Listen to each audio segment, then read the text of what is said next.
Oh, Grotto Week Nitty Bong. I'm Engineer Hoist, and welcome to our weekly Transformers Earth Wars news stream. To everybody who's been a regular, welcome back. If you're new here, welcome, and we're glad you're here. And also, welcome to everybody on the replay who's watching after this and couldn't quite make it. Maybe we'll see you live in the future. So let's say hi to those who are here, including Oktar, one of our channel members. If you'd like to help support the channel like Oktar here, you could click that join button down below. We also have Joey Johnston, Mega Prime, PB218, Super VH, a couple of our moderators. Thank you for your help. The Mercenary Terror, Damon Sweeky, Thomas, Gen 1 Red Alert, another one of our channel members is here.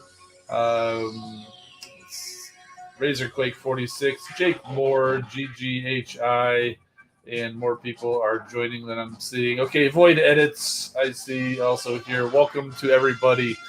Thank you. So we're going to talk about the event. I did get quite a few new figures in over the past week, so we'll take a look at those afterwards. Got some crystals to crack, not necessarily all in that order. So we'll talk about the news. We'll crack some crystals, then we'll look at some new toys. How about that? So let's go ahead and get started with the news. This weekend's event is called Smash and Grab. I'm sorry, Smash and Grab. The A and the D are implied. They threw in the apostrophe to denote the missing letters. I just ignored that because, yeah, whatever. so, moving on. Gather your alliance to take part in this weekend's event to win up to 1,000 5-star, 3,700 4-star, 5,000 3-star, and 75,000 premium crystal shards, 350,000 spark and combiner spark, combat premium chips, and G metal and gold power core chips.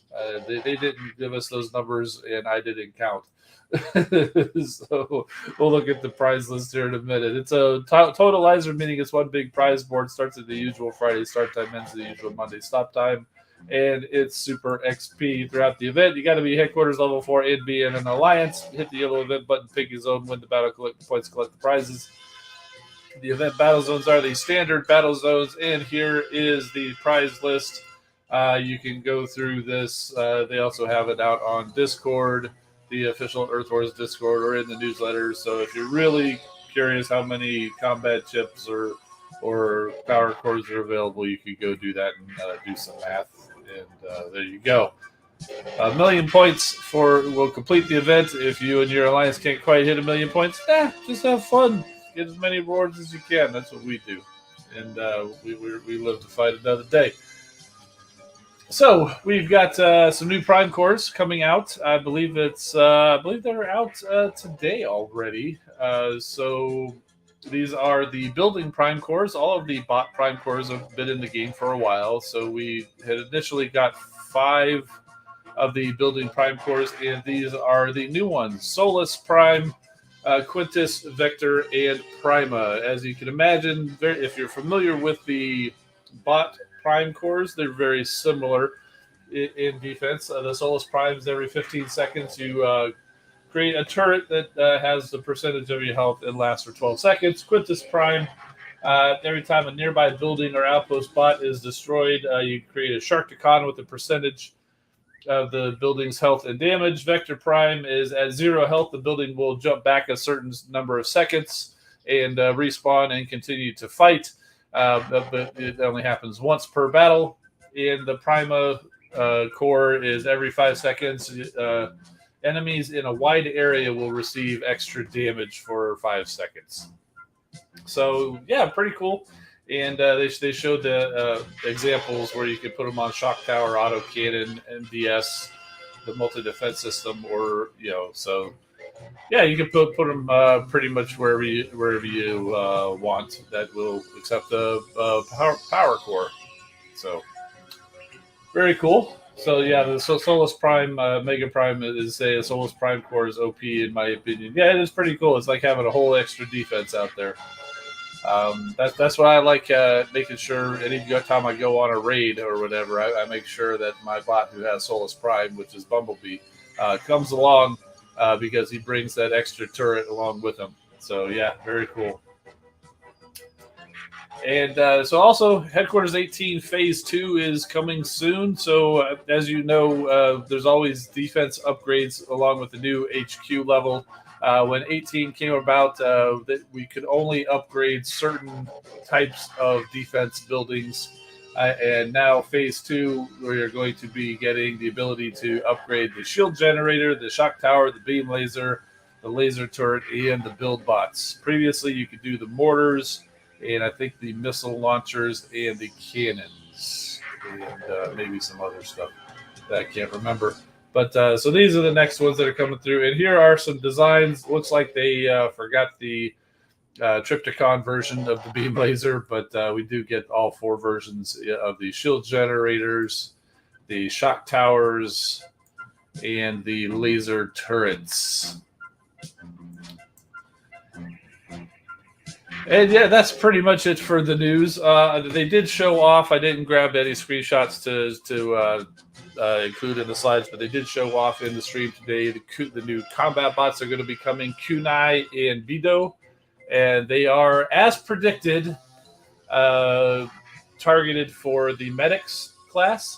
And apparently, because Kunai looks just like Wheeljack and Bido is based on Shockwave's gun, the original thought was they would be limited to just Wheeljack and Shockwave. But based on some playtester feedback, they said, well, that's a little limited, so we should probably make it available to all medic class bots. So any medic class bot can equip Kunai or Beto, the new combat bots. However, Wheeljack or Shockwave will get a bonus increase. So what they do is they give you a bonus healing by having the combat bot equipped, and I think it starts off at like 20%, and Wheeljack and Shockwave get an additional 5% bonus healing, and then a certain number of seconds they will actually throw out like a grenade, or Wheeljack will actually toss Kunai, who's basically a dagger, and it will return to him. And then it will actually create like an additional healing effect, almost like a healing bomb they toss. So they have a normal heal beam. It's not like a constant heal bomb like Rung is. So they'll still have a normal heal beam, but every few seconds they'll toss out basically a healing grenade, something like that. So we'll see a little bit more once we actually get it. I don't have it in my test account to be able to see myself. And honestly, I just did the research on the stream for about 2 minutes a little bit ago, just so I could talk about it. So we'll talk about it more certainly when it comes time for the event for them to come around. And so, as you can see on the screen, we are in the community corner time. So let's go ahead and head on over here. We get a start off with our frequent flyer in our community corner, Razorquake 46, who's given us a new look for Cliff Jumper, which is he's always excited. It makes perfect sense to put Cliff Jumper in this, because Cliff Jumper very traditionally is just a red bumblebee. And so that's what you did here. So it works. And then we've got an original character here, an Autobot record called Road Spike. I love the name, and was clever with the number choice. Notice the number is 46, and he's Razorquake 46. Yeah, that was very clever. Very well done. Another original record called Tire Clamp. Very cool. Yeah, not so clever on the number choice, but we'll let it go. And we've got an original take on Hound. So we've got Hound as the Jeep. What do they call it? The Gladiator, I think. It's basically like the Jeep pickup. Yeah, I can buy that. I can see that. And Bumblebee also has a new look. Yeah, just another Camaro. If he's not a Volkswagen Beetle, he's a Camaro, right? That's basically Bumblebee's lot in life. And we've got the best take on the Bayverse Ironhide, because so we've got a Ford, was that an F-150 or something like that? Because the GMC Top Kick isn't in the game. Yeah, that GMC Top Kick's a pretty impressive truck. I mean, when I first saw that movie, I was like, oh man, I kind of want one of those trucks. But then, reality hit in, and it's like gigantic, it's impractical, and probably is probably a gas guzzler. Probably gets about 3 gallons to the mile. And also did Ironhide in the G1 colors. Made him a little bit orange, reddish. I like that. They actually did that back there. I think it was Dark of the Moon, because I was going through all my figures, and I actually have a version of the Bayverse Ironhide in orange. So yeah, it's very, very cool. Nice job. And we've got some collection photos here from Leader 1, a.k.a. the Alien Frog or Forge or something. So we've got Galvatron here. Let me see if I can pull these up a little bit bigger. So we've got Kingdom Galvatron. That actually looks more like Legacy Galvatron, because he doesn't have all the battle damage on him. And we've got Needle Nose here with... I want to say Slitherfang. It's a little hard because it's on the side there. And not sure what's going off to the side. It's got some Prime Masters, I think, off to the side there. And we've got Bumblebee Origins, Bumblebee in his Cybertronian mode, but he has added a propeller to become a helicopter. And Hoist is over there. He's just taking a nap, right? He's just taking a nap, right? Okay, and moving on, we've got our resident Minecraft creator, PB2. Uh, got to take on. He had to finish out the Seacons. We're not going to be getting this character because he was not included with um, the this particular version of the Seacons. Lob Hammer, which I think was Lobclaw, was the original the G1 character's name. He says it's a Takara Legends manga only character, so it wasn't in the cartoon that these were based on. It wasn't included with the toy set they were, so we're not going to be seeing him in the game. But to complete the set, felt like you should go ahead and beat it. I'm sorry, create it. I'm thinking video games. Got to beat the game because Minecraft is a game, right? And finally, we've got another one from Leader One, Alien Frog or something. Has said, got a nice drawing here. It's Fred drew it for him. It's this name is Jump Convoy, and he's the descendant of Liege Maximo. I can see it. I can see the Liege Maximo tones there. So very very well done. Tell your friend they did a good job. Okay, so that puts us back over here to the slideshow. We'll continue on just to wrap things up. If you happen to be watching somewhere other than YouTube, go look us up on youtube.com/engineerhoist. You can also follow me on Instagram or Twitter for very infrequent behind-the-scenes content at engineerhoist. And this is where we roll the credits. And I did actually just update this, so we should have everybody on here, including Abomination 225, who I believe was a relatively new supporter. Thank you so much for your support. And thank you also to our moderators who help out here during the streams and also in our Discord server. And if you haven't joined us, there's a link down in the description to join the Discord. So there we go. We are over here now, and it's time to go to the game. Let's see. Super VH is asking, "Hey Hoist, what was the thing next to the shock tower?" Let's go back over to that. I do not know the answer to that. You're talking about. I'm trying to point with the mouse, like as if you can see it. Here, let me point with my finger because you can see that too, right? I have no idea what that is. It must be some kind of just new decoration for the shock tower. I guess that's all we got was what was in the newsletter, and it was just these pictures. So I don't know. I guess we'll find out a little bit more when we'll find out a little bit more, I suppose, when it gets closer to these being released. Maybe I'll go on the test account and upgrade the shock tower to see what that might be, and I'll get back to you. Let's see what's next. Okay, how about we go crack some crystals?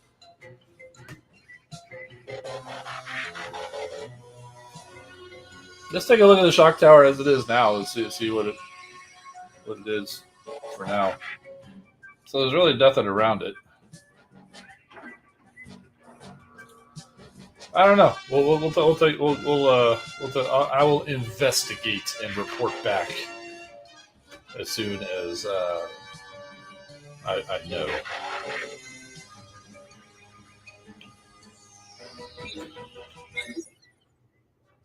So we got some crystals here. Most of these are crystals that were obtained during last weekend's event, where we got a whole bunch of shards. And I just realized I do have some dispatch mission loot boxes to crack open, which I didn't get around to doing before we got on the stream, so that's fine. So we'll go ahead and do that. Get those out of the way.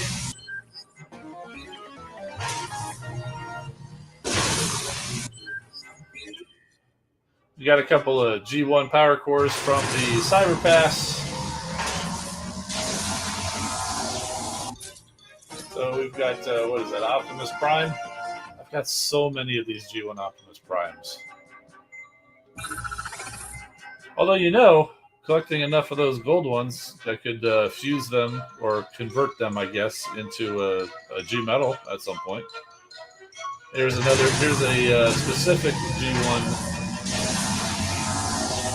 But this is a G metal, right? Springer. Cool. I'll take it. And with the prime cores, I did have enough for the prime core chip to get the. Well, it was just the. All I had left was Liege Maximo until they released the new one. So this one I'm expecting to be Liege Maximo.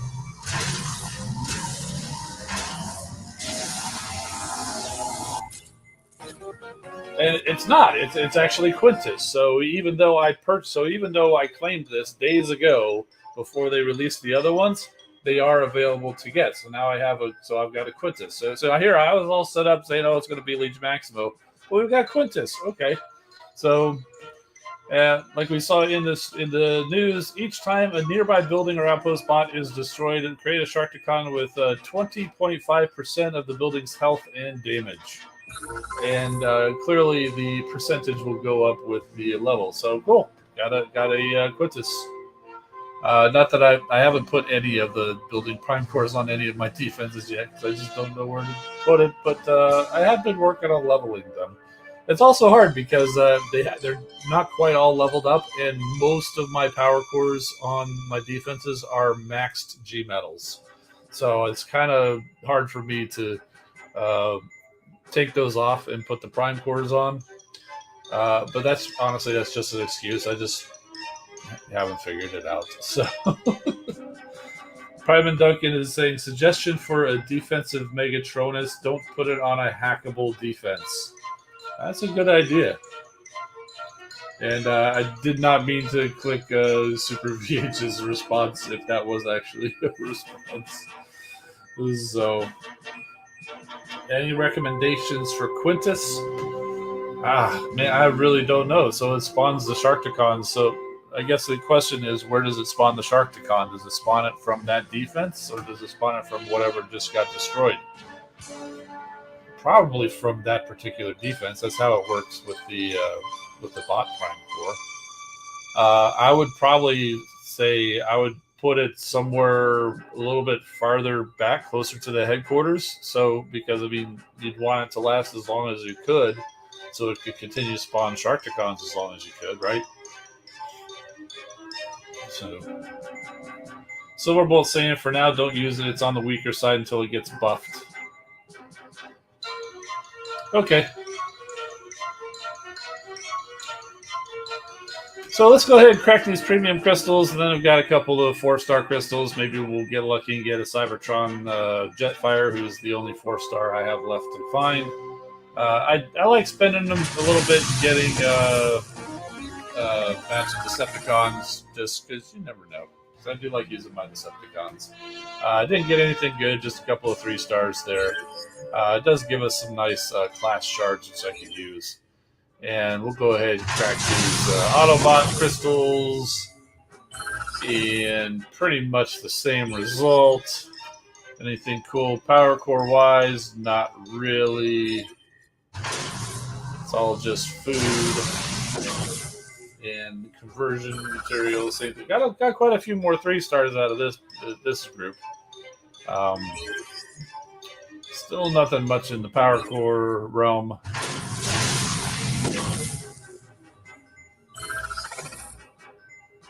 Par for the course. Handful of 3-stars, mostly 2-stars. Did get a gold Cybertronian charge. Not that I need it, but still. And the final batch. We did actually get 2 4-star dupes out of this last batch. Wow. Bumblebee and Tigerhawk. That's kind of crazy. So what kind of cool stuff do we have? So we got 365-star shards. That's nice. Nice. Adaptive shielding core, don't really need it, and another adaptive shielding core. Okay, well, we should have a pretty nice lot of special class shards there. And let's go ahead and crack these 2 4-star crystals. We got a duplicate Silverbolt. Nothing too much there.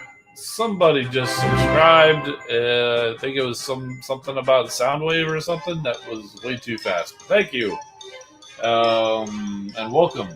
And finally, our final duplicate is Star Saber and a G Metal Ray Boosters. Oh, don't really need it. I'll hang on to it. You never know. We might get another medic, or maybe I'll use it on my Decepticons. The funny thing is, I already have a G Metal Ray Boosters that I don't need because Minerva has them. Wheeljack has a Wheeljack G1 core. First Aid has a G1 First Aid core. Ratchet has a G1 Ratchet core. So I don't. That's why I'm not using these G Metal Ray Boosters.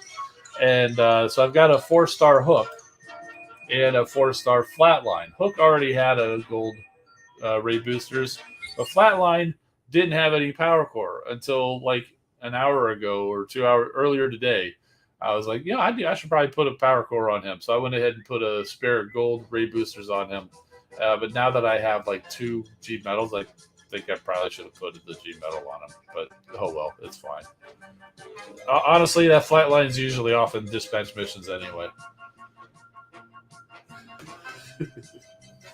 So, any opinions on the new combat? Not sure if you were here when I mentioned it during the news. To be honest, thank you for posting about it in the Discord because I had not watched the stream yet, and I was looking through Discord. I saw your post of it, and I'm like, oh, I better go watch that portion of the stream. So I watched about 2 minutes of the stream, and so that's what my opinion is based on. What they say is like it boosts the healing 20%. So it's basically like Ray Boosters plus every few seconds they throw out a like a healing grenade or something like that, or at least Beto does the grenade because he's already kind of like a grenade launcher, and Wheeljack tosses the kunai, the dagger, and then gets it back or something. So I think it's cool. I think Rung and Shroot are still probably the better option for the medics. But hey, it's nice. I said it's like Ray Boosters, but it's a combat bot, not a power cord. So I was thinking like power cords there. But so yeah, I mean extra little booster, and yeah, so Wheeljack and Shockwave, if you happen to use them on those 2 bots, you do get a little extra bonus because they were intended to be originally just for Wheeljack or Shockwave.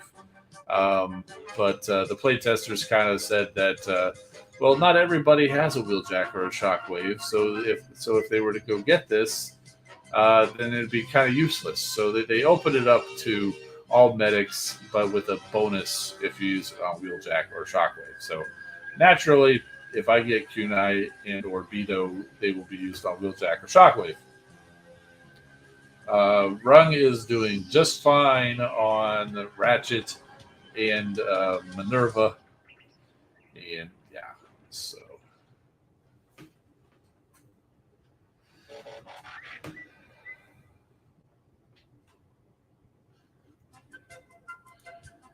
yeah, they did say it was good. They were going to throw it in the direction of a nearby bot. I didn't quite pick up if it was said it was going to be just for that bot or if it was going to still be kind of an area, so towards his bot, but maybe still heal multiple bots. I'm not sure. So we'll see once we actually get it in the testing, and when they get closer, we'll see exactly what it is. So it's a little hard to speculate on things. I try not to until it's finally released. That's why you don't see me doing a lot of early videos. Part of that's because I'm lazy, but also part of it is I think back to my Defensor video. I went and put in a lot of time, talked about all the things that you can do, and then released it. And sure enough, like an hour after I posted that video, they changed what he did. So the video is just completely wrong. So they're changing things up to the point like right before release. I mean, 'cause I thought I was doing pretty good. It was like the day before. I verified everything. It's good. Put it out, and then at the time that I got the video made, finalized, and put out, they changed it quite a bit. So that really kind of took the wind out of my sails. What little wind I had in my sails, I lost it all for the whole um, coverage of a bot before it's released. Um, so plus, I also work a day job, so yeah, I will never give you the first look because there's already other people who either don't work during the day or are 5 time zones ahead of me, like Sunstreaker Waza, who even if he works a day job and gets off at the same time I do, he's 5 hours ahead of me, so he's always going to be able to be ahead of me. I've never during any of my time have I been able to be the first look uh, that I can recall, just because of real life situations and all that stuff. So I just never really tried. But yeah, I try to cover it when I can. I have outlasted everybody. Everybody who was around before, they're all gone. They're off to doing other things. I'm still here. I'm not saying I'll be the last one around because you never know, but I'm here for now. No plans to go anywhere. Yeah.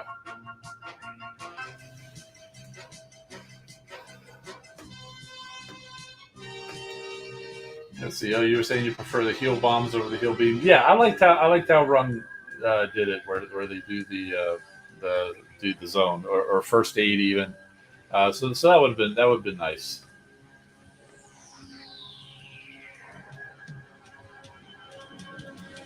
If you have all 5 kunai and you equip one to each wheeljack, you'd be left with one that can't be equipped to anyone.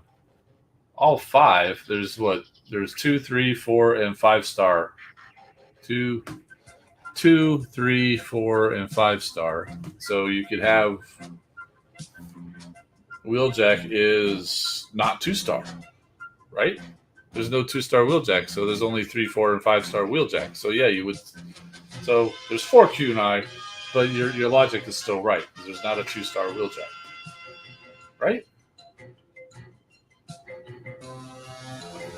So yeah, so there's one left over.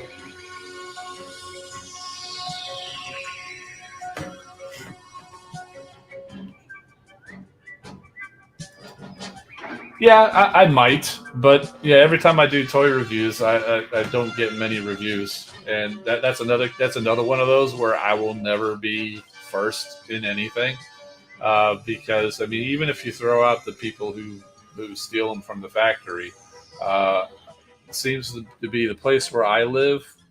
The things show up later than everything else because everything shows up on the West Coast when because it ships from overseas. It lands in Los Angeles and starts to distribute from there. I'm in Florida, which is about as far away as you can get. So it's always showing up in other parts of the country than it is here. So I'm you know I mean it's kind of nice because I can see I don't have to go run out to the store looking to see if I can find anything. I'll wait till I start seeing other people finding it at their stores. Like, oh, okay, well maybe next week I should go out and go look and see if it showed up or something like that. So yeah, and the one time I did get something pretty close to being early was the Jurassic Park set, the Tyrannicon Rex and JP93. I did. I was like, man, nobody's made a video about this yet. I've got it. I'm going to do a video. I'm going to get it out quick. Boom. And I got just the same amount of views. So it doesn't matter about being the first to.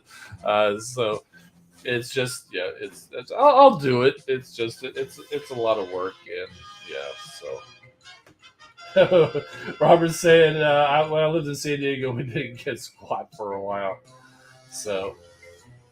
Yeah, I'll figure out something to do. I mean, I started off doing toy reviews, but if you go back and look at the dates that I posted stuff, there were months in between, so I wasn't really consistent. I always think about how do I be consistent, try to do something a little more or whatever, but it's just so many other things always get in the way. Uh, So speaking of toys, let's talk about some of the things that I got. Um, I think the first thing is got a new junkie on. This here is Crash Bar. He is another one of the Evo Fusion Junkions, where he can come apart and be parts can be used with other Evo Fusion weaponizer type dudes. Like the only one we've got know of so far is Scraphook. Not pictured because I didn't think to bring him because I wasn't going to go through that whole process. But unlike most of the other weaponizers, these guys do actually transform without having to separate, because like the weaponizers and the fossilizers and all those guys, you literally had to take them apart as part of the transformation. These guys transform like a normal bot.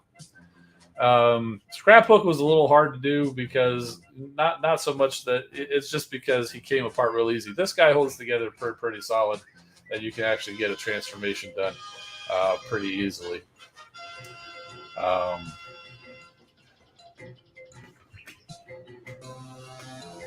So let's see. Grabbing dinner. What was the topic about life after Earth Wars videos? Oh no, I was just talking about how I'm not going to be first in revealing anything, but thinking back to when Earth Wars started, there was other people making videos at the time. They were always first, and I said all those other people they're all gone, but I'm still here. I was just making the comment that I may not be the last one left, but I'm not going anywhere for a while. So. One of the things that wasn't in the instructions was this. This is actually his back wheel. You can actually take it apart and turn it into kind of the same deal that the animated Prowl figure had. So you can take it off, and these all just kind of fold in. And the back wheel is just here on his back. These just open up, and it just kind of fits in there. Can't remember if there's a specific side. I think there is. So if you just follow the instructions, he'd end up like that. And because I don't remember seeing it in the instructions, and I hadn't watched anybody else's videos, I hadn't seen anybody else's pictures. So when I discovered that, I'm like, oh, cool! I found something. It's like I wonder if anybody else has seen it. And then I started finding pictures, and then it's everywhere. It's just all over the place. Yeah. So, Warpath Productions, welcome. I'm not sure if we've met before, but you're asking, do I have a Hoist figure? In fact, I have one within reach. Indeed, I do. What is this? The Earthrise Hoist. He's fully toy hacked, and I even painted his whatchamacallit, his gun there, and got some chains that FireTalks designed that I 3D printed because I thought that was a pretty cool addition. I mean, it's a tow truck. Tow trucks are supposed to have chains. So yeah, of course I have a Hoist figure.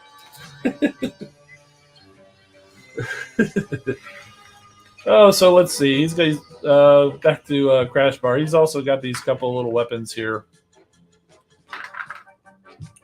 and these little bars actually come off. So there is a little bit of parts forming if you want to consider it with this guy. But as far as transformation goes, it's pretty simple. You just kind of just tuck his head back in there. Let's see. I think you spin the fists around. It's not super necessary, but if you want to hide the fact that they're fists, that's really the only reason you need to spin them around. And then you just kind of double jointed elbow them up, and then bring the arms back around. You can kind of see there's this little spot on his arm, kind of goes in a little notch there on the back.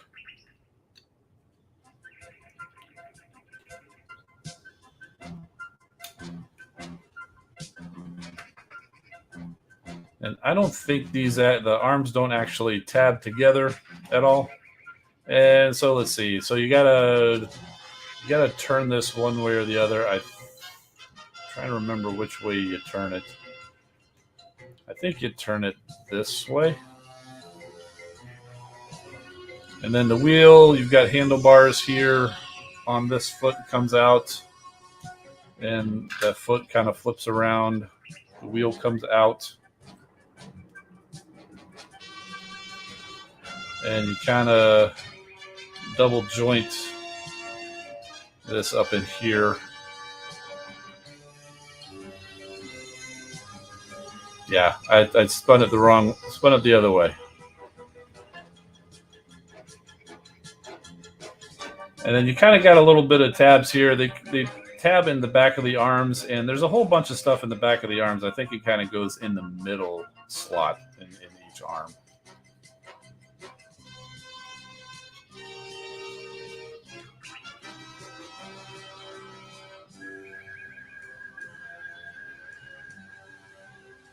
Just kind of get it in there as best as you can.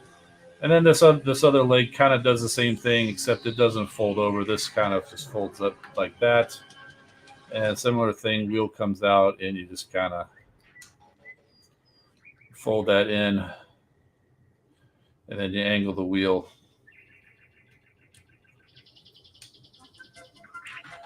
And there's that.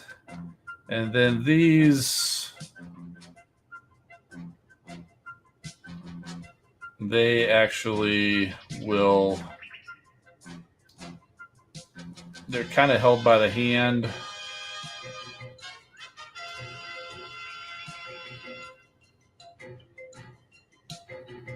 And there's kind of a little notch in here and a little tab on that, and it kind of fits in there. But if it doesn't fit straight like that, then you got it on the wrong side.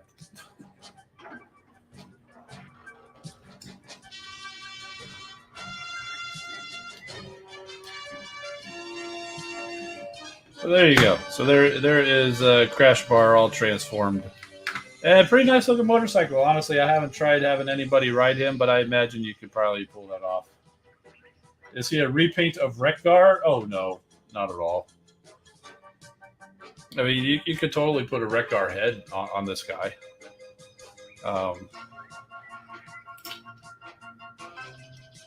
And then these, there's a whole bunch of different pegs on here, and it's made to where you can kind of peg it into the side here and then peg it into the back of the wheel there. And it kind of helps secure that back wheel a little bit. It's not absolutely necessary, but so there you go. There's the full on crash bar motorcycle mode. So yeah, very cool. Just another Junkion to add to my shelf. I got a whole shelf of Junkions. I'm gonna have to. I brought that down a few times, but it's definitely got more on there. So I'll definitely have to go over that again here in at some point because we definitely have at least Crash Bar and Scrap Heap. Yeah, I think that's his name. That's what I keep saying. So we definitely got those two guys, and who knows? There may be others coming in this. I know we're getting Axle Grease, who's kind of a Decepticon Junkion. So I don't know if she belongs on there, but why not? I'll tell you one thing: they definitely must have a limited paint selection on the Junk Planet because it's all pretty much just these same tones. So yeah, so we got him. So that was the only Legacy figure I got. The rest were a bunch of Studio Series figures, and they were all Rise of the Beast Studio Series figures. First off, sticking with the motorcycle theme, I got the RC. I wasn't going to get RC, but then I was like, it's pretty cool. It's unique. It's small. It's in scale, right? So, PB2's asking, will Axle Grease join the party? Yeah, and when am I doing that detritus? Remember, like I said, I have grand plans, but I have trouble following through on those plans. When? Who knows? So let's talk about RC here. So it's a nice looking motorcycle. They've been on a real motorcycle kick lately. You've got Crash Bar here. We had Animated Prowl not too long ago. last week, I think. And let's see, Legacy had RC and Road Rocket, and yeah, just kind of, and they're actually kind of knocking them out of the park. The motorcycle modes are pretty cool. Um, Little core class bot mode, not as great as uh, you, others could be, but I mean, so they are kind of limited. But I mean, it looks nice. I mean, it turns into a really nice little motorcycle. The bot mode suffers a little bit, so you got a little bit of a weapon here. Acts as a kickstand, and then you kind of split the legs, and you can bring the front wheel and windshield forward. It's spinning around, I think, and then the legs extend.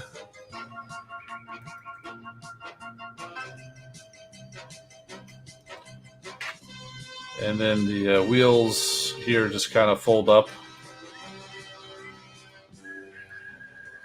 And you bring the legs down like that. The arms untab. And come around to the side, and then you straighten out the head. And there you have RC. Looks pretty good. Not much of a side profile. Not much for a side profile. It's not great, but looks pretty nice from the front. She can hold her weapon. This whole thing is kind of annoying because it just kind of sits out there. It doesn't tab or anything.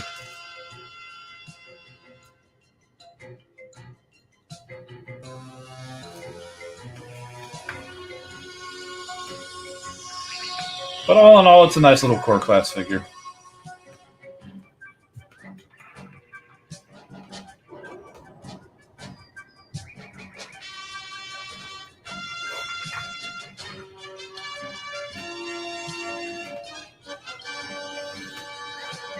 Warpath coming in with the questions. Why did I name myself Engineer Hoist? Because I'm an engineer by trade, and Hoist is,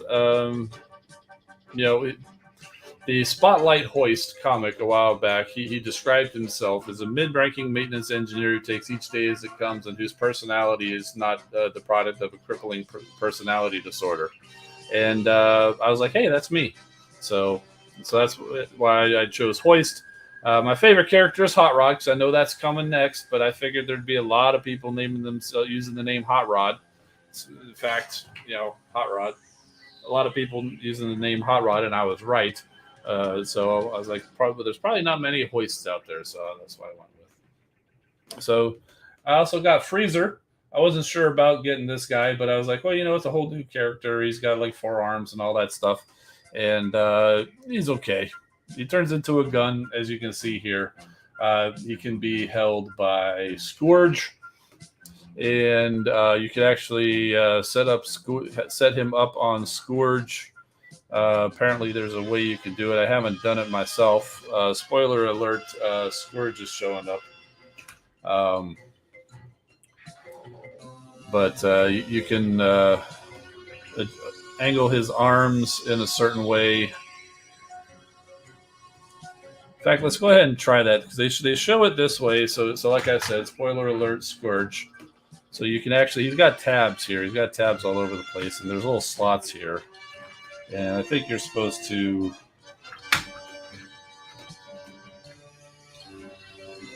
tab that in there, and tab this in here, and so you can have him tabbed in, so he can be like a rear-facing cannon for Scourge. And okay. I hope that shows up in the movie, because otherwise, why would you do that?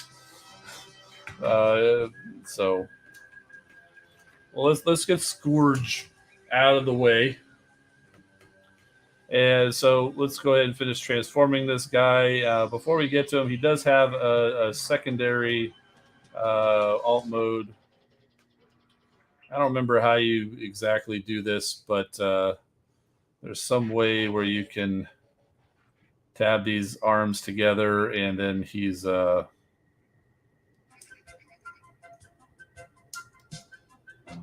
he's just like a mini turret or something. But it's weak at best. So I'm just going to skip that mode and just go right to his bot mode.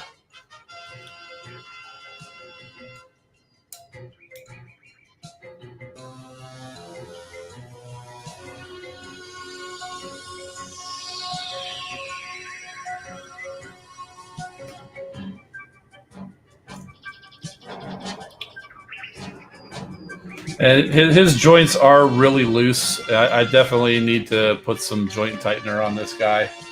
But basically, you just kind of unfold him. Got a crazy looking head, so that's pretty cool.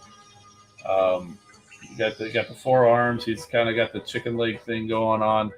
But his legs are really loose. His ankles aren't too bad, but his arms are pretty loose. The elbows are tight, but the shoulders are kind of loose.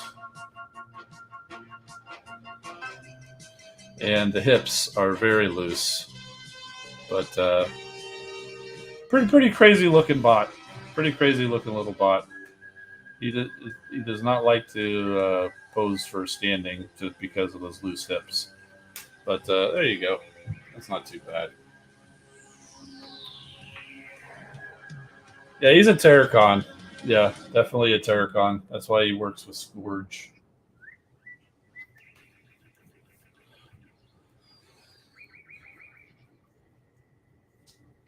So since we already brought him out, let's go ahead and talk about Scourge.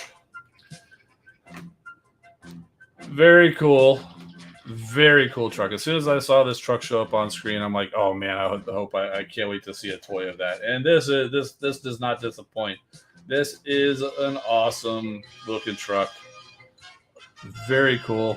I don't know if it's going to come across, but just like we saw on the trailer, he's got the Terracon symbol here as his hood ornament, but he does have Maximal, Decepticon, Autobot, and a few other different badges there on his grill. I don't know, kind of like trophies or whatever there. But he's just got all the scratched paint. He's got like ropes and stuff like that. And this whole business is actually it's like a secondary gun that sits back. That just kind of that's how you store it. It splits open. But otherwise, you kind of turn it and then fold it back on itself, and then that is actually a cannon that you can have for when he's in bot mode. So this is the truck mode without any extra embellishments. Pretty cool. Now, one thing I did notice about this is when I first got him in the package, his head had come off and was loose in the package. I mean, there's no window or anything. It's just what it did. And as I've been trying to transform him and pose him, the head does come off. It just pops off at the neck ball joint very, very easily. And yeah, visible head syndrome for sure. Let's go ahead and transform this guy.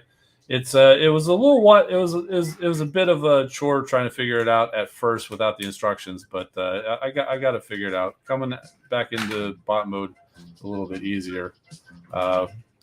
First we go and open up those sides there, and then we actually want to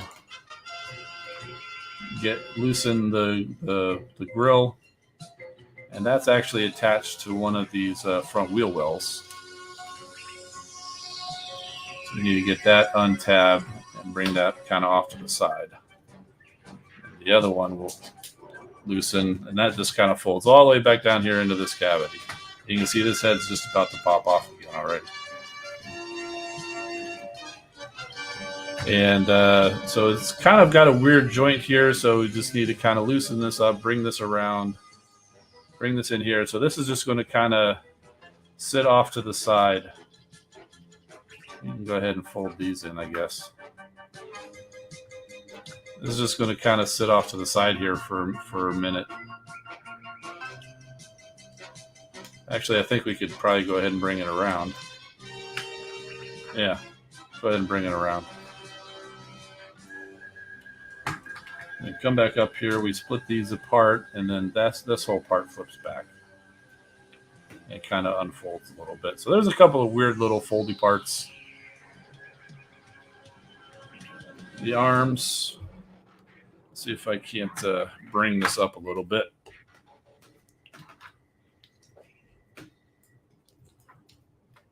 These arms kind of rotate around.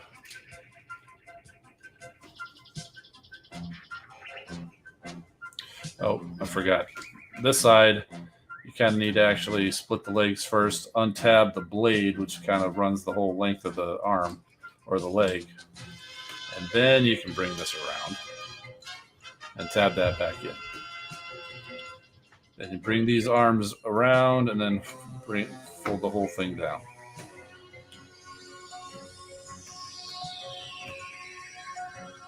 The legs spin around 180 at the thigh, and then the feet kind of fold down and spin around front. And there is a little piece in here that you flip up that just taps the 2 feet together. And flip that down. So now you basically got the arms all set. You can fold this knife thing. This is weird. We'll talk about that in a minute. So that's mostly basically done. And then this back part here, let's see.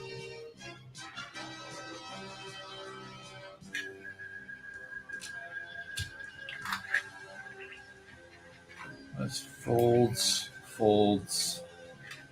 Oh, that doesn't go all the way in just yet because you got to fold this end, fold this end, and fold that down. Then this all folds in like that to make his little backpack.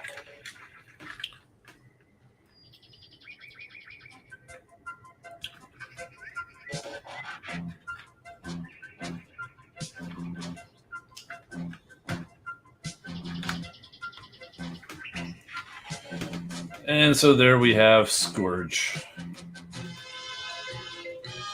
Already wreaking havoc by knocking RC over. Really impressive looking bot. He's got this weird blade thing that just kind of hangs there. You really can't do anything with it. You open this out, open up his hand, and this rotates up, and then he holds it. That makes sense. But when he's not holding the blade, it's just kind of hanging there off of his arm. So that's weird. And if we go back to this gun, this little thing here, you can actually do the standard plug it into his butt for storage. But no pun intended. You can actually, at some point here, I think at the elbow, you can take this piece off, and then this can go on and replace his little claw. So I don't think this will store in that same spot, but it can then also be some more nightmare fuel and just kind of run around, and attack RC. So maybe he launches it and just grabs her, and who knows. But yeah, so that's Studio Series Rise of the Beast Scourge. One ugly bot. Yeah, he's the bad guy, so he's supposed to be ugly. I think he's great. He's awesome. I love it. I'm glad they made a really cool toy. I just hope he turns out to be a good villain in the movie, honestly.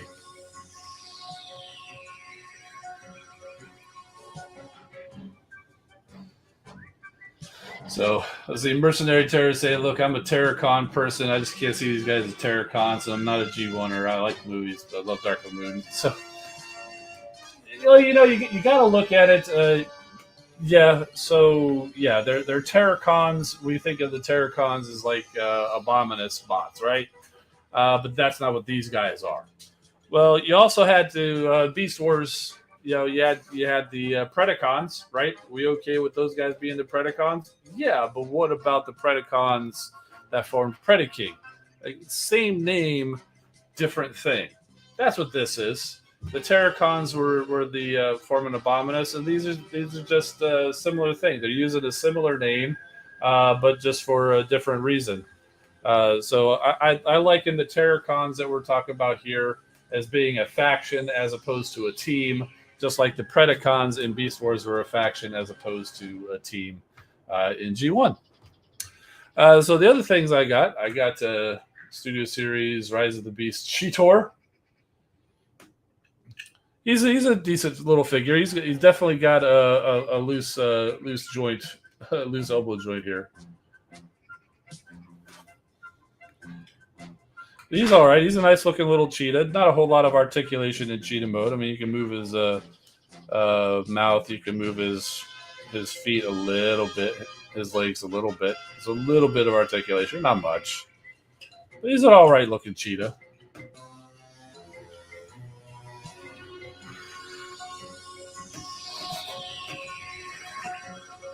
So now to transform, let's see if I can remember. I only transformed him once from bot mode to cheetah mode.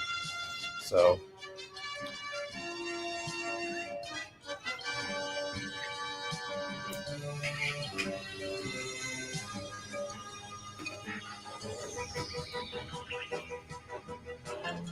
then this thing rotates around.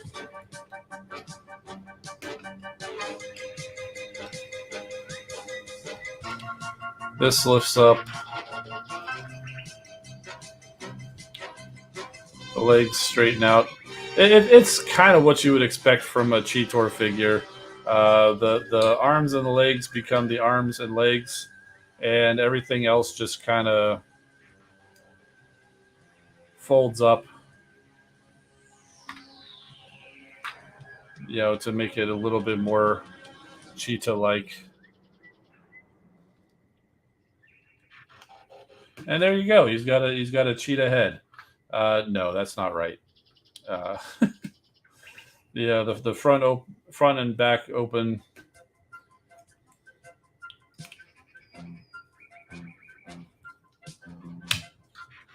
And the other head pops out. And then his tail just kind of rotates up, matches the curve of his back. Just like that, and there you go. You've got yourself a nice little Rise of the Beast Cheetor. And like I said, this elbow is just worthless.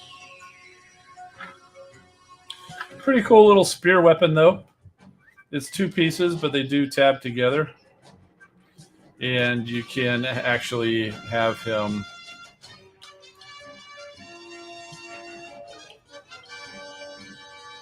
hold the spear in a single hand. You get a pretty decent little pose out of it, as long as you don't try to pose it with this arm.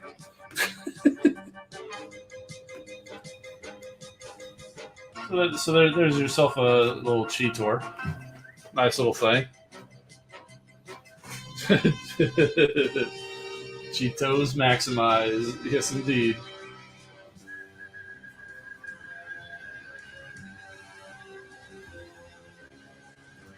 Oh, you got me.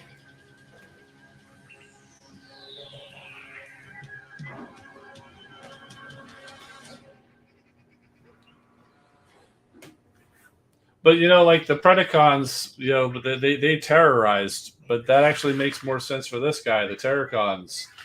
You know, if they're predators, shouldn't they predatorize or something? And I know some of you guys out there know where I got that from. That was not original.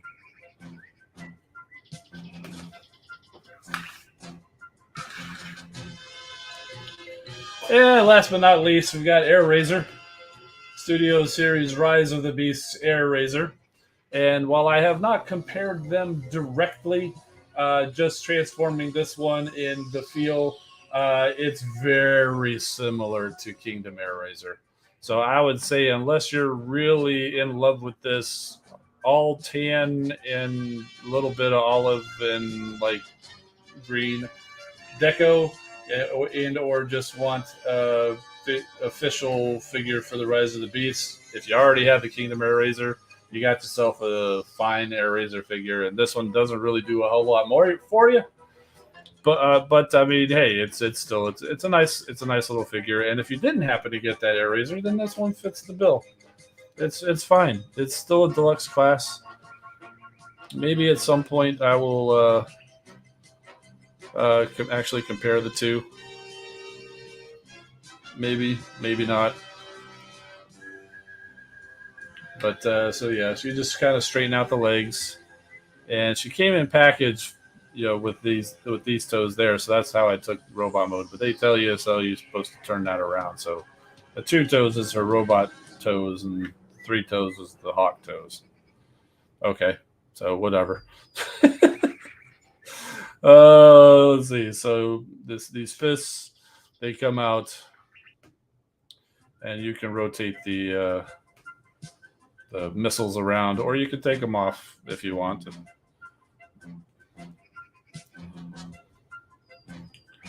So there's your arms already basically done.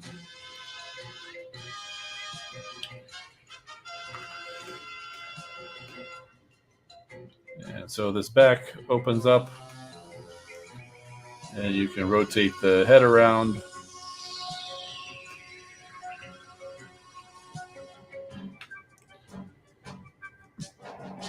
And it's got a double hinge in here where you can move the whole chest down, up, and then down a couple notches. It was extremely difficult to do, to get it from bot mode to hawk mode, just because I think it's almost ratcheted. But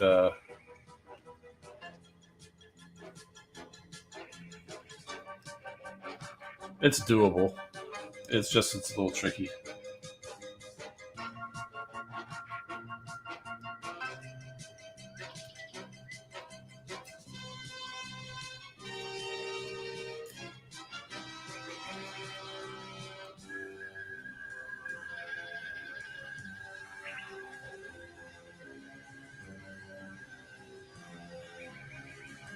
Oh, so there you go. So you actually rotate that around, and you rotate this around too.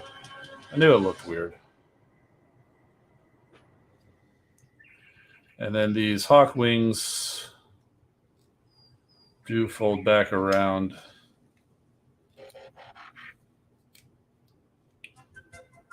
Somehow, I didn't really see how they all tabbed in. They're like there's notches here and tabs here, but I couldn't figure out a way to actually get them to line up to do it securely, and I don't want to force anything or break anything. So hey, there we go.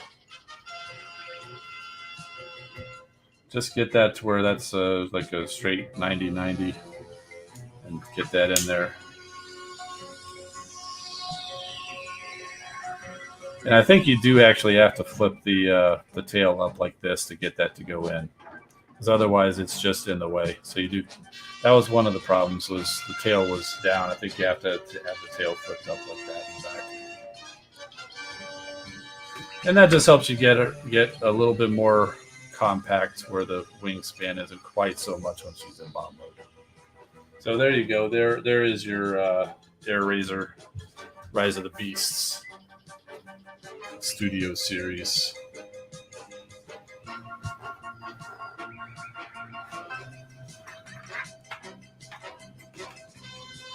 So we'll go ahead and get the whole squad in here. Well, there's Scourge acting like the Terracon that he is. He's knocking over the Maximals.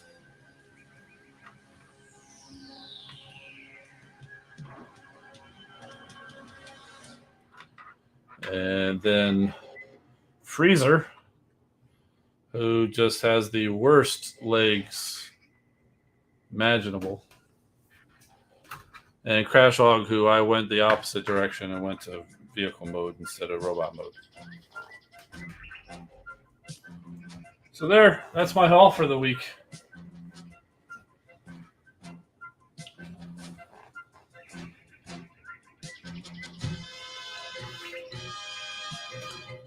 Pretty nice little haul. I'm happy with it. And then I'll probably go another little while before I get any more.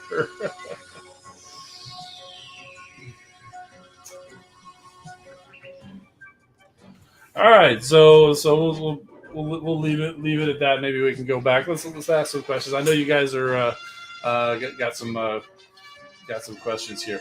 So that's one of the difficult things is when I'm working the figures. I'm really focused on that, so I'm not seeing what you guys are asking. So let's go back through that. I've ever made a custom figure. My very first custom, unless you count putting toy hack stickers on, which most people don't count that as making a custom, but it kind of is. First bit of paint I ever did was that little bit of silver paint on Hoist. But since then, I have done 2 custom class figures at TFCon and one of my own. I did a Shattered Glass Thundercracker. I used the extra Siege Starscream, and I made the Shattered Glass Thundercracker from the Earth Wars game, and also I took inspiration from that, and also from previous versions of Shattered Glass Thundercracker, and but I mostly was inspired by him coming into the game last year.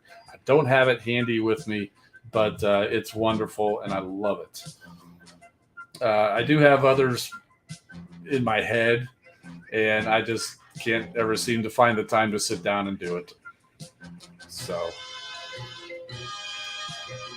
on the topic of toys, what's your opinion on Armada Optimus Prime? I think it's cool. I'm definitely going to get it. So, I've tried watching the Armada series. I've started it twice. The first time, I think I might have gotten 2 or 3 episodes in, and I think the second time I got about 5 episodes in. So I don't have a real connection to the series. I think it looks really good. It's definitely worthy of the Commander class price point, from what I can tell. Excuse me. The Armada Megatron looks amazing. So of course, if you're going to have Armada Megatron, you got to have Armada Optimus Prime, right? So,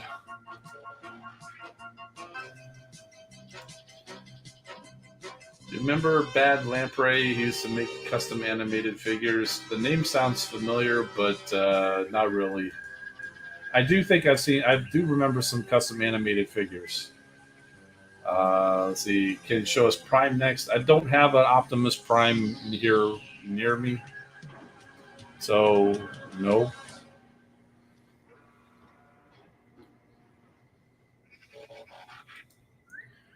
Bird legs aren't as streamlined as the Kingdom on Air Razor. Yeah, they do seem a little bit thicker now that you mention it.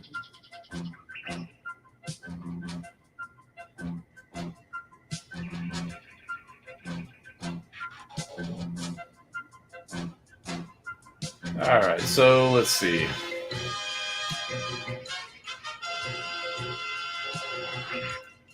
Who's the other custom class you got? Okay, so yeah, the 2 custom class figures I got. The most recent one I got in 21 was the Delta Convoy. It was basically it was the model kit of Nemesis Prime attack mode, and we painted it up to be kind of like blue and kind of black, so kind of like the blue Optimus Prime, and never quite finished that. I got it put together, but there's a few things I want to do with that. Just never quite got back to it. The other one was Ratchet. It was a third-party Masterpiece style Ratchet figure, and painted him like an army green, kind of like an olive green, and it was like a combat medic is what they called it, because it was based on, apparently there was an eHobby exclusive Ratchet that was done up in that color scheme. So they so it, was- it, so we so they had a bunch of these extra. I guess it was like Voodoo Robot Salis, I think. It was a masterpiece style ratchet, and so they gave us the instructions fully how to take it apart and what colors to put where, and all that stuff, and then put it all back together. Yeah, that's another one that um, I'd like to go back to, just because you get 8 hours to do it for the class or whatever, and it's a rush. There's to especially if you're taking apart a figure, painting it all up, and then putting it all back together. It's a rush, and if you really want to do a good job, you're going to have to go back and revisit it at the end of the day.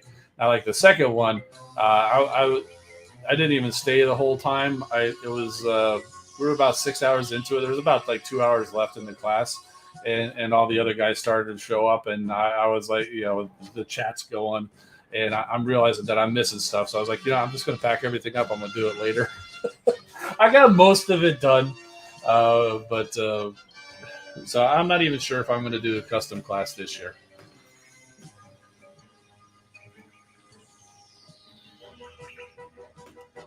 I do not know how much the Armada Optimus Prime is going to be, but past Commander class figures have been around $90 US. That's what Motormaster was, and I think previous years were like 85 or whatever. So he's going to be around $90 to $95, I would say. I do actually have a Primus figure. I don't know if he's still in the chat, but Gen 1 Red Alert was able to find one for me at the shop that he worked at. And so, yes, it's the Cybertron Primus figure. Really good condition, too. The electronics even work. There was some kind of acid corrosion in the battery compartment that I had to clean up, but it still worked. So it's all good. Don't have that here with me. Do have Unicron back there, obviously, but that Primus figure is not nearly that big.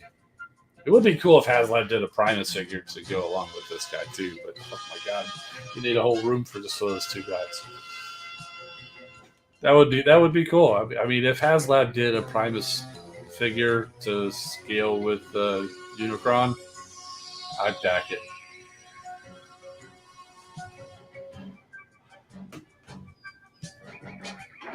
So, if you're stranded on an island and you had one figure to bring with you, who would you choose? I'd choose Titans Return, Trigger Happy, or Siege Spinosaur.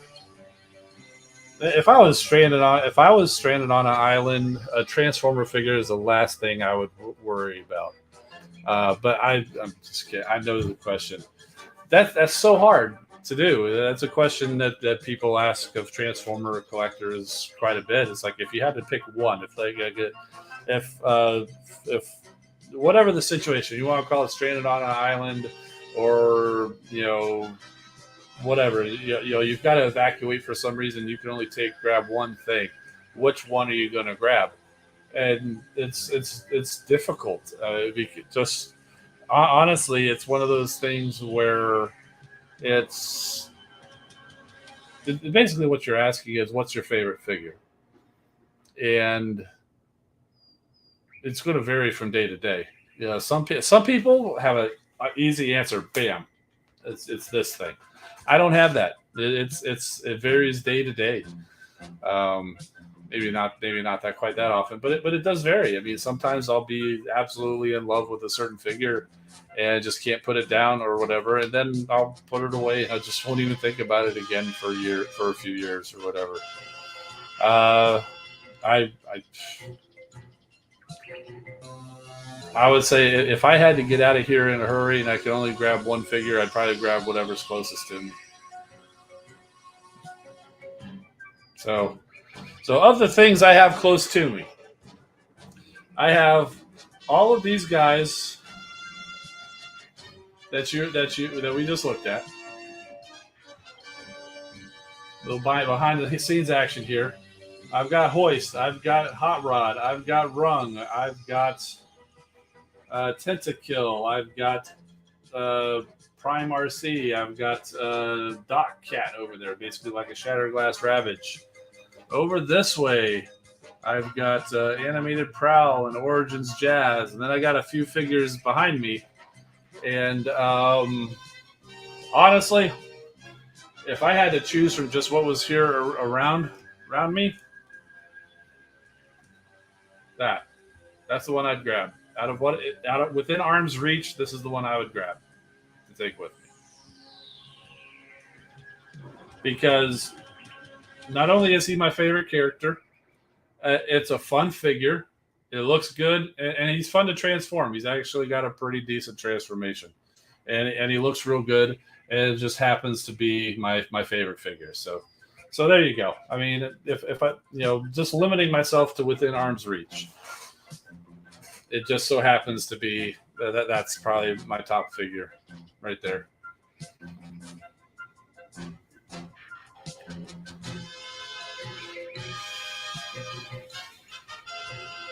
I mean that's an easy answer if I limit it to just this.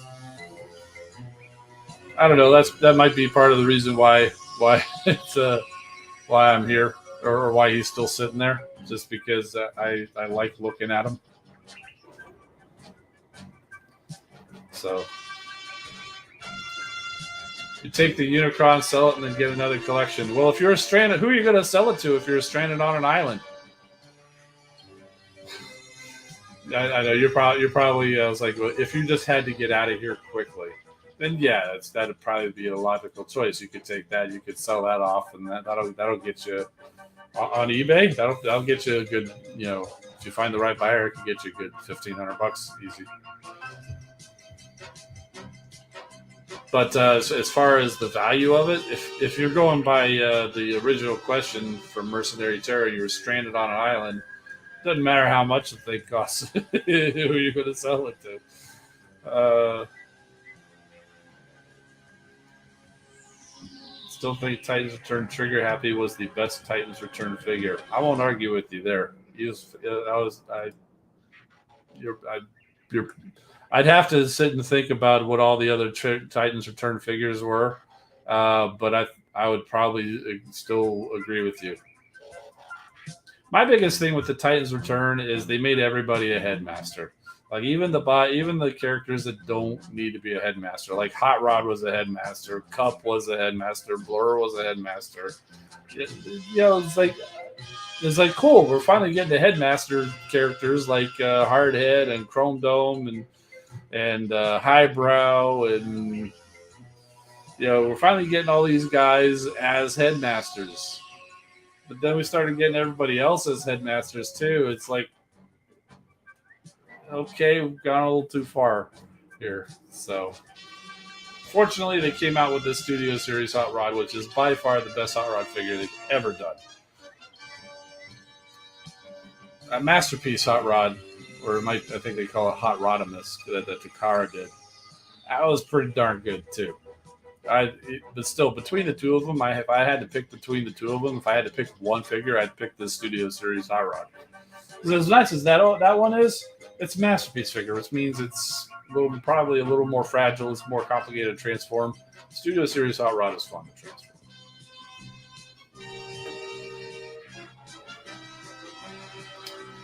Gotta love the onomatopoeia. Blam!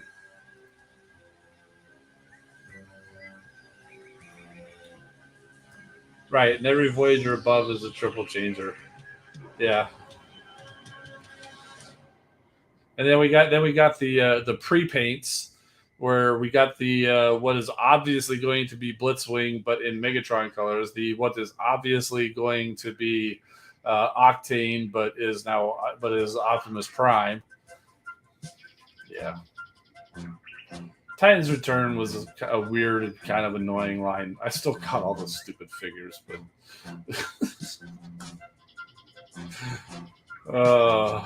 that's what you do when you're an addict.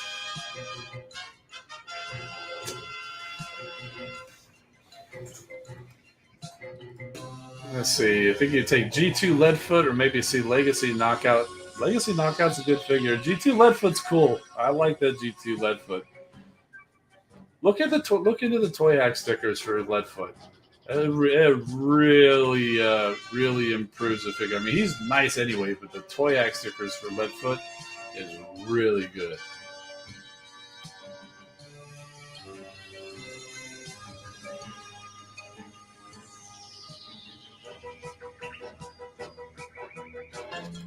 Okay, yeah, Sentinel was obviously Astro Train, right?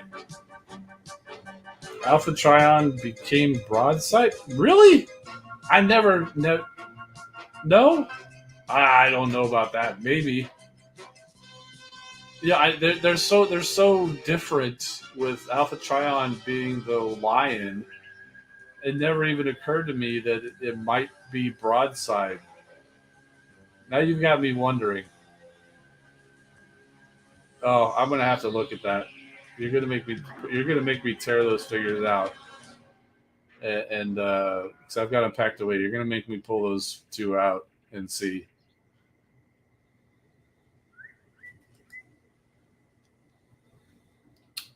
Oh man, that never even occurred to me. I always figured Alpha Trion was kind of a one-off because of the whole lion thing. Yeah, the carrier mode looks good, but the the jet mode is just ugh.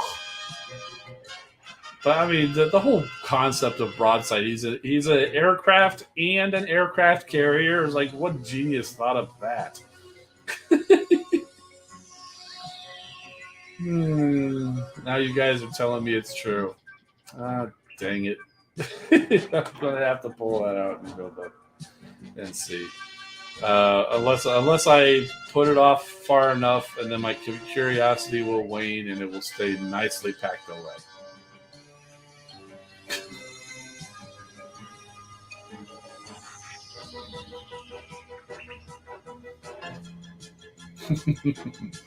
That Alpha Triumph figure was a pretty nice little figure, though. I mean, I'm very happy we got that Alpha Triumph figure that we got from the Hero is Born set, which is basically a retool of the Studio Series Scourge.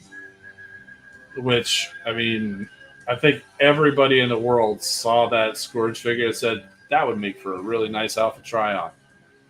And I actually bought like extra sweeps. I only bought one Scourge, but I bought extra sweeps figures because, yeah, for whatever reason. I figured that way I got Scourge and some sweeps, and I was like, well, if I don't ever want the sweeps, I could maybe consider turning one of those sweeps into an Alpha Trion. But then I didn't have to because Hasbro did it anyway. So that's fine. That's fine there. The favorite character besides Hoist? Were you not paying attention? The favorite character is this guy. After that, it's Jazz. I say I do this because there's a Jazz figure right over here. This is the Origins Jazz. Showed him off last week. And Hoist is up there. I like Hoist. But Hoist is like if Transformers could be spirit animals, Hoist is my spirit animal. The Hoist is kind of, who I see myself as the most, as far as like the job function. Personality is not exactly the same, but job function at least. So.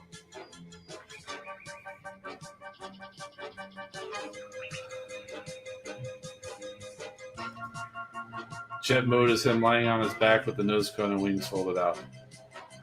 But to be fair, that's basically all Titans.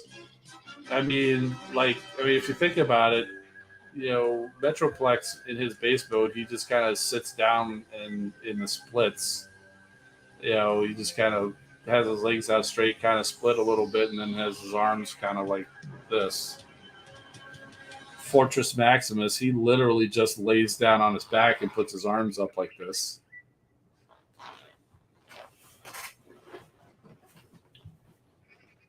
I mean, all base modes. I mean, if you go look at like literally any Titan class base mode, and that's basically what it is.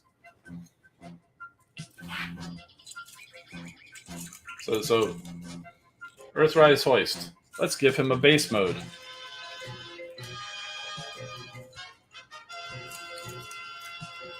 There. That's his base mode. This is literally what Fort Max does.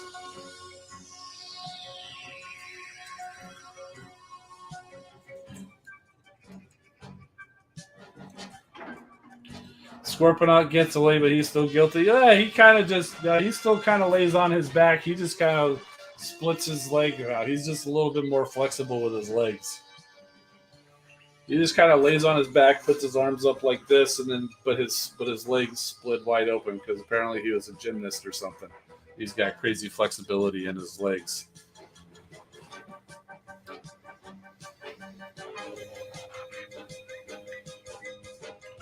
Yes, indeed. My favorite Decepticon is Astro Train because of the shuttle, and also I had the toy, and I really enjoyed the toy, even before I started working for the shuttle program. Yeah, I still like the Astro Train. I don't know. I just like the Astro Train. Everybody gets one. You don't always know why you like them, but Astro Train definitely my favorite con.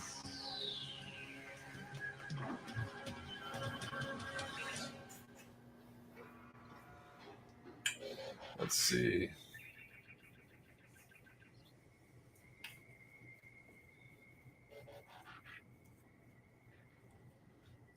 Have any combiners from the Combiner Wars toy line? I've got most of them. I missed out on some of them. Like I never got the Computron set because I had a third-party Computron, so I didn't really chase down the Combiner Wars Computron because it was all just remolds of the toys that I already had multiple versions of already. And it was difficult to find, so I would have had to pay premium prices for it, so I just didn't chase it down. Kind of the same thing with Lyle Kaiser. I never chased down Lyle Kaiser either. So I didn't get that set. And then many of like the G2 colored variations of them. I did get G2 Menasor.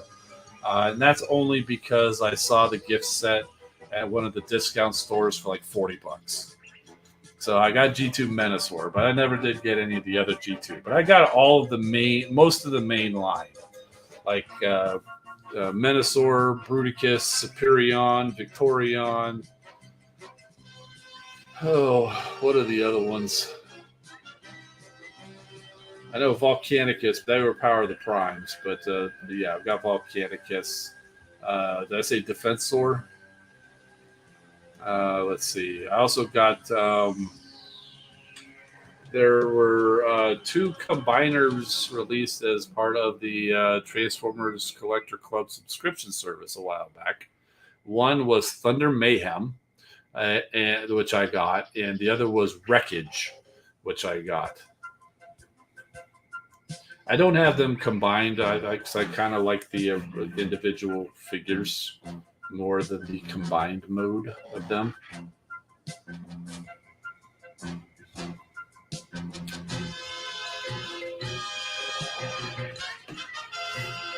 Robert C. Forrest says, I really like Hunger, great remold of Silverbolt. I 100% concur. I was amazed when I saw Hunger, and I was like, hold up, this is Silverbolt. It was mind-blowing that they took Silverbolt and turned it into Hunger, and that was probably one of the best remolds that I've ever seen. Yeah. And then they did it again and turned it into Snaptrap, a.k.a. Turtler, in the Seacons. That was Generation Selects, but that's another Combiner War style combiner that I have. Is the Piranacon set. You know, these guys. He's but one of the 6. That was so cool about Piranacon. Even in G1, he was a combiner, but he was still a target master because each of those bots could, they could be an arm or a leg or a gun, and they continued it in the Generation Selects. These guys could be an arm or a leg, and they even had a gun mode for each one of these.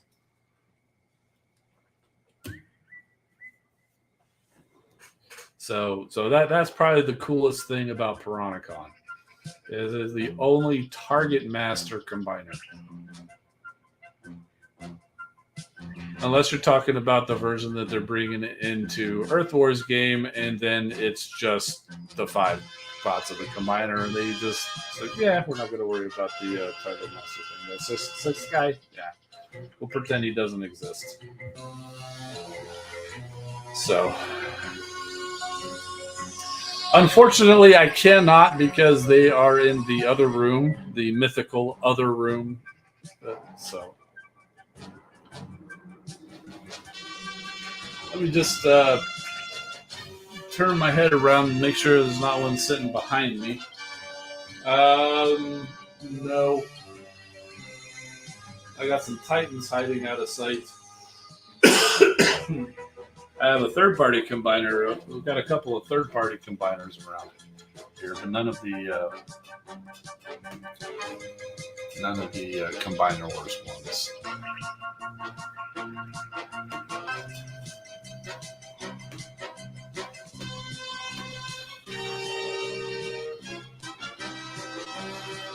Always be a Bob Claw gun. I usually kept it with the what was it? Overbite, I think it was his name. The shark. I think that was the one that was traditionally the gun. That's what I usually did. I tend to stick with the standard configuration on combiners. I'm not much of a scramble. Even though you can scramble it, I generally don't. About the closest I came to was that first wave of Combiner Wars when you got like Silverbolt and 3 of the other aerial bots. It was Firefly, Skydive, and Alpha Bravo. But you did not get Air Raid. But you did get Drag Strip. So, and I think the closest I came was making Superion, but with Drag Strip as an arm. And that was just out of necessity because Air Raid was the next wave.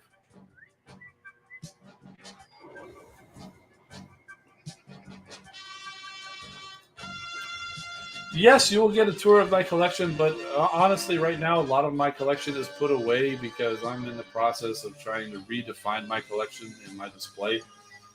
So right now, my tour would be mostly here's all the boxes where everything is. But if you go search back the archives on my channel, I've done a tour or 2. So if you really want to go see, it's not a lot had changed in years, and it's been time. So yeah, go search. In fact, I'm pretty sure the title of the video is called Collection Tour. So when we get done here, just go to my channel and hit the search bar on the channel, and type in Collection Tour or just Tour will probably do it. So we get a pretty good idea.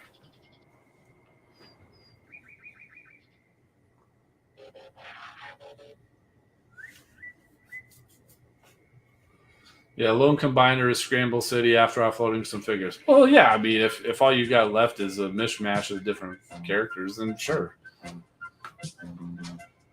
I'm just saying, it's like if I have all of the figures in a combiner, I usually put them together in the standard configuration.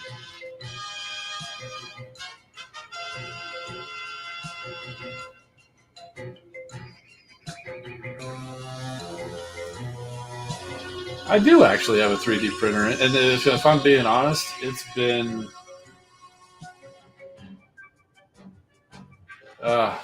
it's been months since I've done anything with it.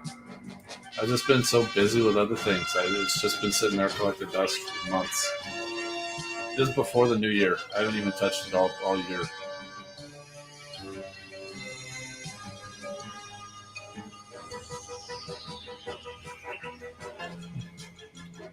Yeah, about the only thing I managed to do, and this isn't even the best example of it, is I designed a little wrecker's hammer.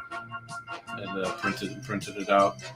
This is, like I said, this is not the best representative example of it. It's just the one that I happen to have right here. But I like the Wrecker's hammer, so I figured it would be relatively easy to do. So I made one up, printed it out.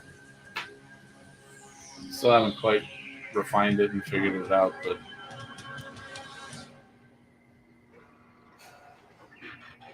I'll get back to it at some point, just like everything else.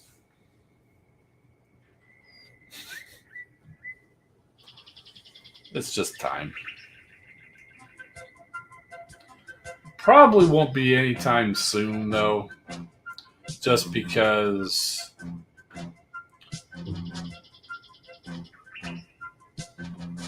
in a month, what is it, May 12th?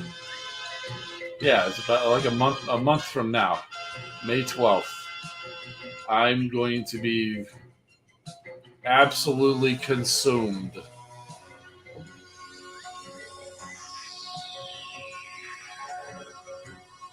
I don't know if anybody else out there knows what I'm talking about.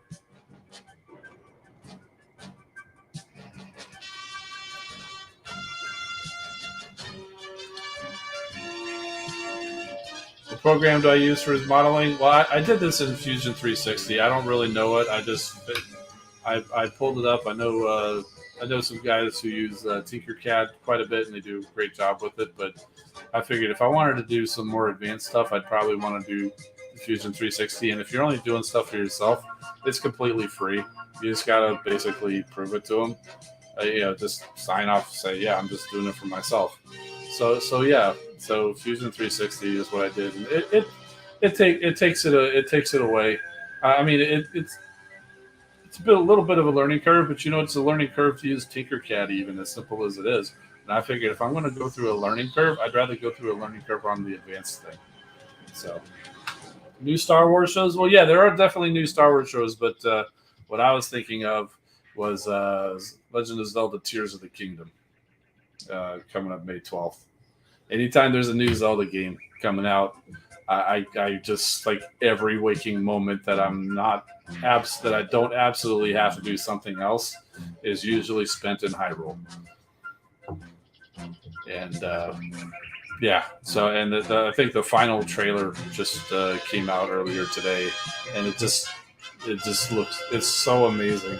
I loved the Breath of the Wild so much. In fact, I even just restarted and been playing through it over the past few weeks here, just in anticipation of it, and then seeing that final trailer today, just like, oh man, I'm so glad it's coming now, and I'm so glad that it's coming, and I don't have to buy a whole new darn stupid console to get it, like the Jedi Survivor game. Fallen Order was amazing, but Survivor is PS5, so if I want to play that, I have to buy a PS5. So to play a game, which is probably going to sell for like $70, I first have to drop $500 to buy the stupid console. So I probably won't be playing that right away. But I am excited for all the new Star Wars shows coming up. I mean, Mandalorian's been great. I look a little. I'm really excited for what's coming up next week, but I'm going to be bummed because that's going to be it for a while. Ahsoka is coming up. It's going to be, I think that's going to be really good. And there's just a lot of really cool stuff happening in Star Wars coming up soon.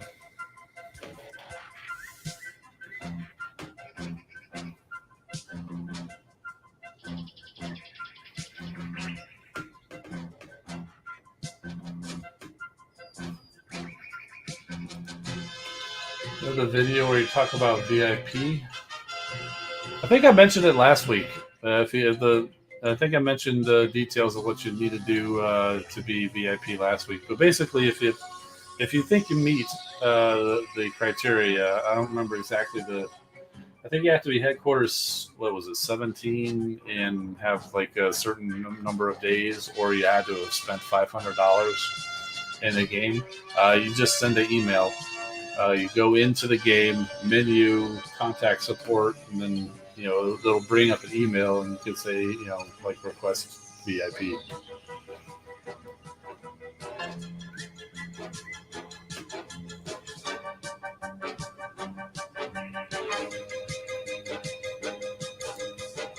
Failure master blocky detail with cylinders and Blender. The rest is not good. Yeah, I've heard Blender's pretty tricky too. Although I have heard that if you can figure out Blender and you can get good in Blender, that's probably where you can really get the sculpted detail, like more organic type of things. Whereas Fusion 360 or Tinkercad, stuff like that, you're going to be more mechanical shapes. But if you want to get more organic with it, I hear Blender's probably more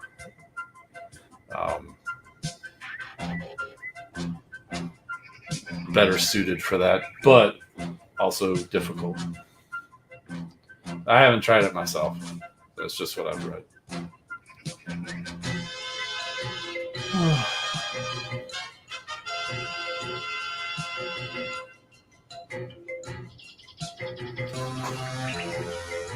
All right, folks. I'm starting to feel a little tired here. It's been great chatting with you. It's great talking about the toys and other stuff. I like talking about the game. I mean, that's what we all come here for.